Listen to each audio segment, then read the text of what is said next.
Okay, Colin, this is a video for you. I just want to show you what goes into something as simple as painting the wheels on the Porsche the correct way. And the correct way means to remove them from the die-cast car. Now, you have two options here, and I'm going to give you both of them. The first option is we leave the wheels on the car and they get painted. I use something similar to this, which is a silver paint pen. The paint pen is then used to go around the wheel and to fill it in and to make it look as good as possible. Or possibly I would use some silver paint with a brush and then just brush it all in so that you have silver looking wheels. Now, the way I would do it, the correct way, the way I've always done it, is to remove the wheels, the tires, from the vehicle, prep them, clean them, spray them with an aluminum paint with a spray gun. That gets you a better finish and it gets you a more accurate look. So, but I want you to understand when I tell you what the cost is to do this, that you understand the time and what's involved with doing it. For starters, you see the car has been separated. You already knew that. But these are attached, and let me zoom in here. As you can see, probably the front one's better. You can see, well, the rotor's loose in there already, but the rotor, the caliper, and then there's a backing plate in here that's all attached. And I'm going to try to show you. If you zoom in, you can see the backing plate. So, but the bottom line is that they're glued onto these backing plate hubs. You can't pull them off. They don't pull off because they're glued on. The only way to really access them the correct way is to remove them completely from the chassis.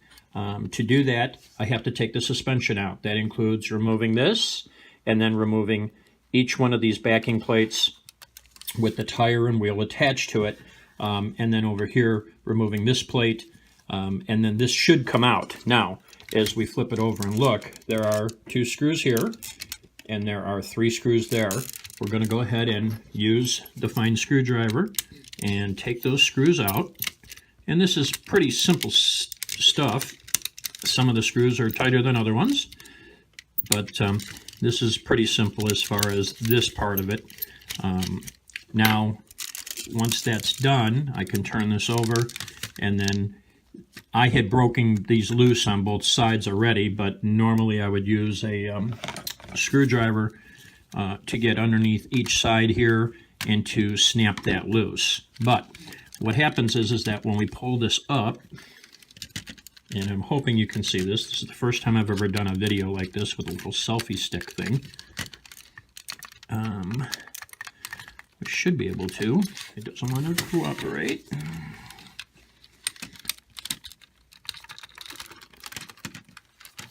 This pops out, and then that pops out. Okay, so now we're attached to the shocks on both sides, so we have to unattach that.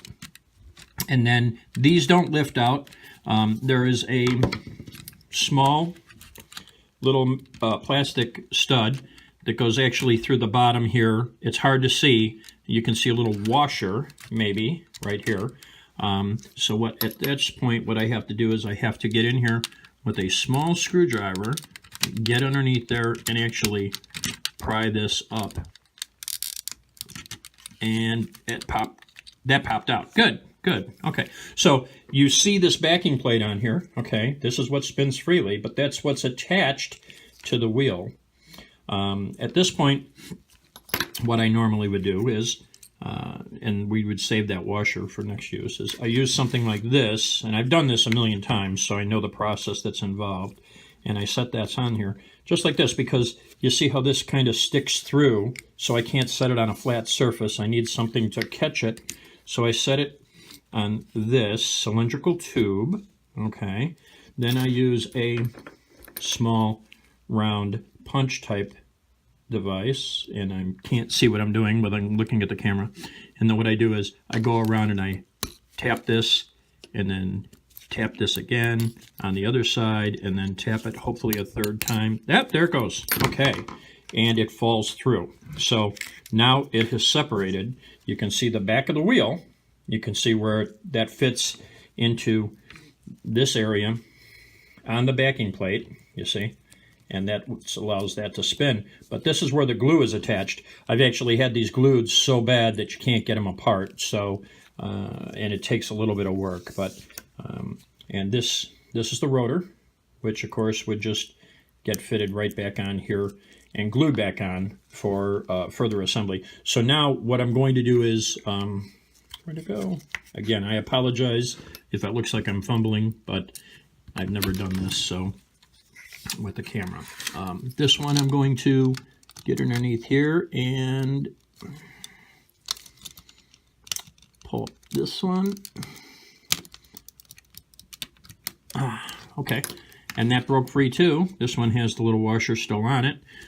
I am again going to redo the same thing using my little punch, and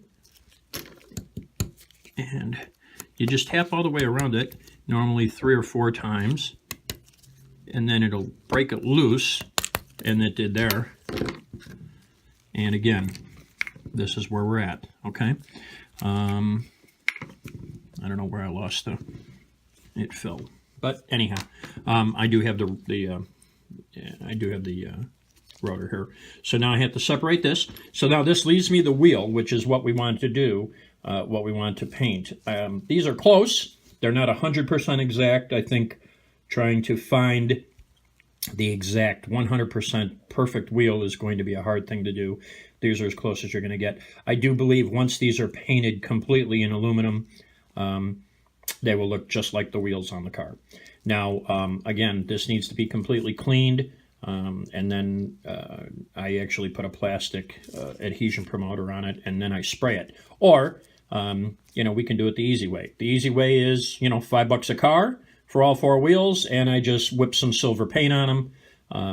Yeah, I'm just giving you the 2 options again.